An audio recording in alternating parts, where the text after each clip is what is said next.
அன்பை நான் என் சொல்லுவேன். எதற்குமே உதவா என்னையும் கண்டெடுத்தார். இயேசுவின் அன்பை நான் என் சொல்லுவேன். ஆனந்தமாய் இன்பக் காணாய் ஏகிடுவேன். தூய பிதாவின் முகம் தரிசிப்பேன். ஆனந்தமாய் இன்பக் காணாய் ஏகிடுவேன். தூய பிதாவின் முகம் தரிசிப்பேன். நாளுக்கு நாள் அற்புதமாய் என்னை தாங்கிடும் நாதன் இயேசு என்னோடிருப்பார். நாளுக்கு நாள் அற்புதமாய் என்னை தாங்கிடும் நாதன் இயேசு என்னோடிருப்பார்.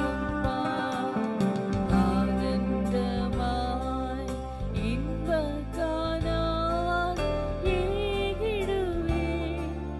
தூய பிதாவின் முகம் தரிசிப்பேன். ஆனந்தமாய்.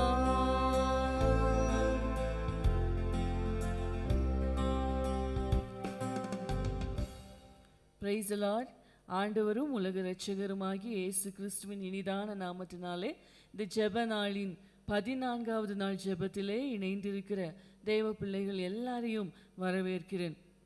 இன்றைய நாளிலும் ஒரு சபை கட்டப்பட வேண்டும் என்றால், இல்லை என்றால் ஒரு சபை வேகமாக வளர வேண்டும் என்றால், அதற்கு முக்கியமாக தேவைப்படுவது அந்த சபையிலே அடுத்த தலைமுறைக்கான ஊழியம் செய்யப்பட வேண்டியது மிகவும் அவசியம்.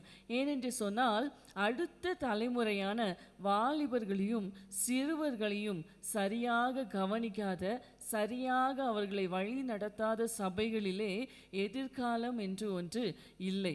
நாம் இன்றைக்கு விதைக்கிற ஒவ்வொரு விதையும் எதற்கான விதை என்றால், நாளைய தினத்துக்கான பயிர்கள் விளைகிறதற்கான ஒரு விதையை தான் நாம் விதைக்கிறோம் என்கிறதிலே நாம் கவனம் கொள்ள வேண்டும்.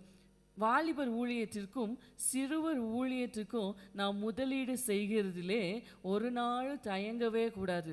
அது ஒரு பெரிய இன்வெஸ்ட்மெண்ட். அதற்கான அறுவடையை நாம் பின்னாட்களிலே காணுவது மிகவும் நிச்சயமான ஒன்று.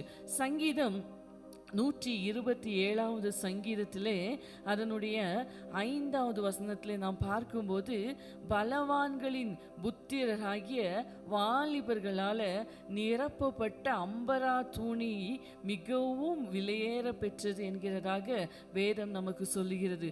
அவைகளால் தன் அம்பரா தூணியை நிரப்பின மனுஷன் பாக்கியவான் என்று சொல்லி, வால வயதின் குமாரர் பலவான் கையில் உள்ள அம்புக்கு ஒப்பாய் இருக்கிறார்கள் என்று சொல்லி. பிரியமானவர்களே, நாம் இன்று சாதாரணமானவர்களாக கருதுகிற நம்முடைய இளைய சந்ததியினர், நம்முடைய வாலிப பிள்ளைகள் பலவான் கையில் இருக்கிற அம்புகள்.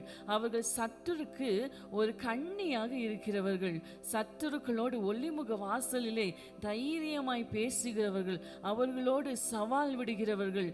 பகையினரையும் பள்ளிக்காரனையும் அடக்கி போட தேவரீர் குழந்தைகள் பாலகர் வாயினால் துதி உண்டு பண்ணினீர், பலன் உண்டு பண்ணினீர் என்கிறதாக வேதம் நமக்கு சொல்லுகிறது. அப்படியானால் வாலிபர் ஊழியமும் சிறுவர் ஊழியமும் சபையில் தவறாமல் செய்யப்பட வேண்டியது மிகவும் மிகவும் மிகவும் அவசியம்.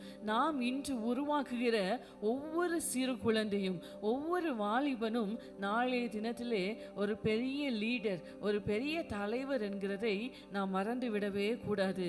இன்றைக்கும் பல்வேறு விதங்களிலே கர்த்தருக்காக சாதித்த பெரிய பெரிய மிஷனரிகளாக இருக்கட்டும், சுவிசேஷகர்களாக இருக்கட்டும், பெரிய ஊழியக்காரர்கள், இரத்த சாட்சிகளாய் மரித்தவர்கள், பெரிய பிரசங்கியார்கள் எல்லாருமே சிறு பிராயத்திலிருந்தே விதைக்கப்பட்டவர்கள், சிறு பிராயத்திலிருந்தே கர்த்தருக்காக வைராக்கியமாய் வளர்த்தப்பட்டவர்கள். ஏதோ ஒரு சபையின் மூலமாய், ஏதோ ஒரு தேவ ஊழியரின் மூலமாய், ஏதோ ஒரு நல்ல ஆவிக்குரிய பெற்றோரின் மூலமாய் மூலமாக வளர்க்கப்பட்ட போடப்பட்ட ஒரு விதை இன்றைக்கு வளர்ந்து நிற்கிறதை நாம் பார்க்க முடியும். எனவே பிரியமானவர்களே, இந்த வாலிபர் ஊழியமும் சிறுவர் ஊழியமும் ஒரு சபையில் செய்யப்பட வேண்டியது மிகவும் அவசியம். 1 யோவான் 2வது அதிகாரம் அதனுடைய 13-14 வசனங்களில் நாம் பார்க்கும்போது, பிதாக்களே, ஆதி முதல் இருக்கிறவரை நீங்கள் அறிந்திருக்கிறதுனால் உங்களுக்கு எழுதுகிறேன். வாலிபரே, பொல்லாங்கனை நீங்கள் ஜெயித்ததினால் உங்களுக்கு எழுதுகிறேன். பிள்ளைகளே, நீங்கள் பிதாவை அறிந்திருக்கிறதுனால் உங்களுக்கு எழுதுகிறேன். பிதாக்களே, ஆதி முதல் இருக்கிறவரை நீங்கள் அறிந்திருக்கிறதுனால் உங்களுக்கு எழுதியிருக்கிறேன். வாலிபரே, நீங்கள் பலவான்களாய் இருக்கிறதுனாலும் தேவ வசனம் உங்களில் நிலைத்திருக்கிறதுனாலும் நீங்கள் பொல்லாங்கனை ஜெயித்ததினாலும் உங்களுக்கு எழுதுகிறேன் என்கிறதாக வசனம் நமக்கு சொல்லுகிறதை நாம் பார்க்க முடியும். அப்படியானால் வாலிபர்கள் அல்லது சிறு பிள்ளைகள் ஒரு சபையினுடைய தூண்களாக விளங்குகிறார்கள்.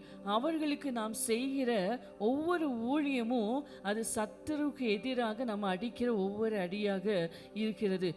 பழைய ஏற்பாட்டு காலத்திலிருந்தே நாம் பார்க்கும்போது தேவனாகிய கர்த்தர் தம்முடைய ஜனத்திற்கு எல்லா கற்பனைகளையும் கொடுக்கும்போது அதில் ஒரு வார்த்தையை சொல்லுவார், இதை எல்லாவற்றையும் உங்கள் பின்வரும் சந்ததிக்கும் போதியுங்கள் என்பதாக.